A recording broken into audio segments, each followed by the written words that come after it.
Welcome back to Houston Life. Our next guest has spent a lifetime asking questions and helping shape some of the nation's most respected medical institutions. From being a physician to teaching on all 7 continents, that is quite impressive. Yep. Dr. Tim Garson has built a career around education, leadership, and curiosity. And now the longtime educator and author is taking readers on a journey through history in his newest book, 5,000 Years of Controversies. Welcome, Dr. Garson, to Houston Life. Okay, first of all, you have a fascinating background, a fascinating career that spans probably many decades, but I want you to first tell us about the book and what inspired it. Sure. So I wound up provost at the University of Virginia. Now, provost is, you ask anybody, nobody knows what it is. So the deans report to the provost. So it's a big deal. Deans, sort of. So there were 11 deans reporting to me. I put a group together and I said, okay, what does an educated person look like? What should somebody be, what should you have? And world history came out very, very top. Okay. I didn't know anything about world history. So, I'd done medicine. And I said, sometime, since this is fascinating to me, the whole world history, I think everybody should know something about it. I said, sometime I'm going to write something. So I went back to being provost. And I came back here after that, did the Texas Medical Center Health Policy Institute for 5 years and said, okay, I'm going to write this book. Okay, it's a big book, by the way. Dr. Garson just told us during break, 750 or so pages. What I think is really interesting about this, Dr. Garson, 5,000 Years of Controversies, a family's journey through world history. Many of us heard the term growing up, or the phrase, if you don't know your history, you're doomed to repeat it, right? Or history repeats itself, right? And is that part of why you wrote this book? Understanding our past helps us understand what's happening now and our ability to navigate it. It does. But what if it doesn't? Okay, so history doesn't always repeat itself. Sometimes it does. But there's always a story, right? Whether it does or it doesn't repeat itself. Sometime somebody's going to sit down, and that's what I do in the book, and saying, okay, argue in a nice way. And that's sort of what's been fun about the book, is every chapter, the father and uncle, everybody's sitting around a dinner table 50 times in history. And the father and the uncle have a controversy over dessert. And what they wind up doing, they do it nicely. They talk to each other. I wound up finding out that we talk to each other 30% less words than we did 20 years ago. Wow. Yeah. Now, that may be good if it's, your in-laws, but it may not be, right? So we don't talk enough. And so what this book does is it's sort of an example of the mother talking to her children and the children dialogue. And then at the end, it's this, they talk to each other nicely, but it's a controversy. A healthy ability to reach a middle ground. And they show that they can do it. Yeah.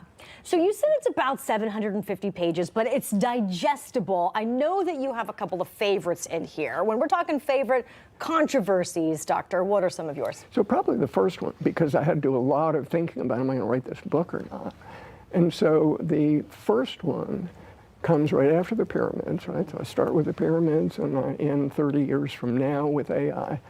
So I get to the pyramids and I say, okay, what controversy seems reasonable? Well, the Nile stopped about, a couple hundred years after the pyramids. The Nile just stopped.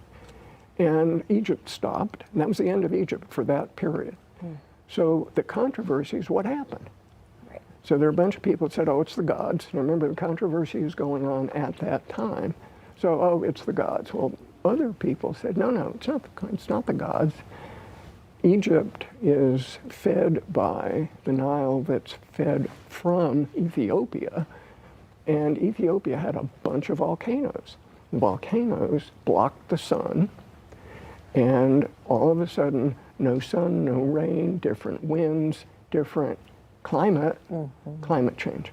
So the first chapter goes back, 5,000 years of, maybe climate change killed Egypt. Very That's the interesting. first thing. Yeah, It's fun. that is a very interesting point. And talk to us a little bit about, I mean, I feel like the timing for this book is really, really good because as you just mentioned, we are less likely to actually talk to other people. And now when, especially with social media, you see the way people attack each other online, I feel like our ability to talk about opposing viewpoints has really kind of gone away. People resort to name calling, etc. Given that we just had an election, we're going into midterm season, we're expecting a contentious political season here in Houston. How do you encourage people to have open and honest dialogue with each other when they might disagree? Well, I guess I'd say read the book. Each of the chapters is completely separate from the other. So it's 50 chapters. And you can dive in on chapter 34 and tomorrow read chapter 43. And so people ought to find at least one thing to be interested in. So dive in and actually use the chapter and say, oh, I get it. And remember, this isn't the first time in the history of the world people have disagreed with one another. I think so. Right. And this is an example of 50 times that people disagree and disagree well. And so, you know, I hope, enough people will read it, I hope, that somebody will say, hey, guess what, you're wrong here. That's fine.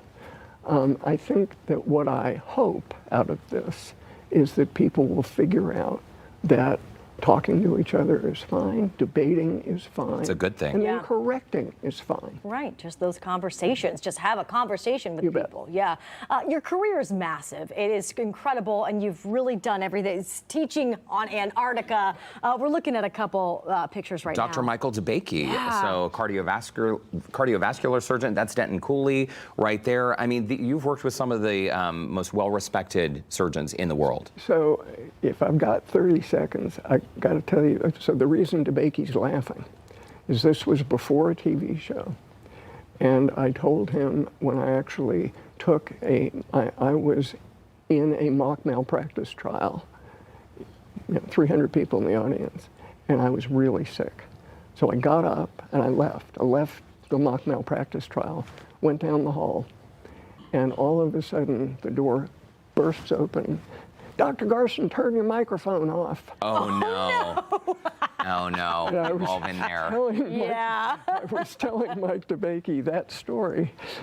Got a good laugh. Dr. Tim Garson, you've had an incredible career. We're so glad to have you here. Congrats on the book, and thanks for making time for us. Very, very nice. I like the bow tie, too. Yeah. If you'd like to get your copy of 5,000 Years of Controversies and to learn more about Dr. Garson, we have provided a link on our website, HoustonLife.tv. Just look for that scene on Houston Life section.